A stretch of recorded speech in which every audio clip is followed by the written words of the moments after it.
Bonjour à tous, je suis Karen, porte-parole de mon groupe d'exploratrices qui avons proposé de l'éducation thérapeutique lors de notre dernier voyage dans le monde de l'autisme.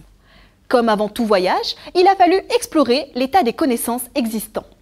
Ainsi, selon le guide du DSM-5, la communication sociale ne semble pas rythmer le quotidien de ses habitants. Ne soyez donc pas surpris si certains vous collent bien qu'ils ne vous connaissent pas, ou si d'autres ne vous regardent pas dans les yeux pendant que vous êtes en train de leur parler. Le guide du DSM-5 indique également que les habitants de ce monde ont des coutumes qui pourraient vous paraître étranges. Vous pourrez alors observer des cris de joie, des balancements ou la répétition de certaines syllabes. Certains livres qui parlent des enfants de ce monde indiquent que ceux-ci ont certaines difficultés à être indépendants dans certaines activités de la vie quotidienne, dont l'habillage. En tant que futur ergothérapeute, nous voulions alors améliorer ces savoir-faire auprès des enfants autistes, puisque l'indépendance est notre mission au quotidien. Nous avons alors mené des entretiens auprès des parents d'enfants autistes et nous nous sommes alors rendus compte qu'il fallait recibler nos objectifs d'intervention.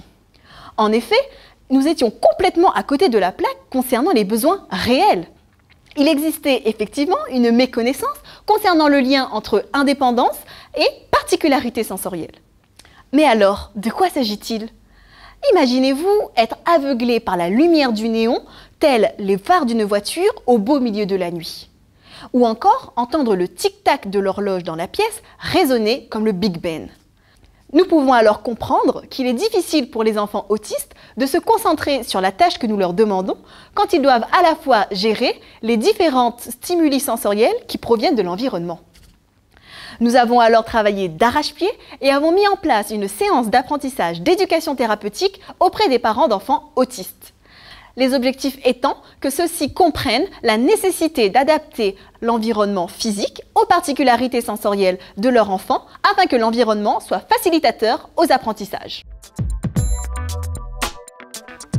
Attention!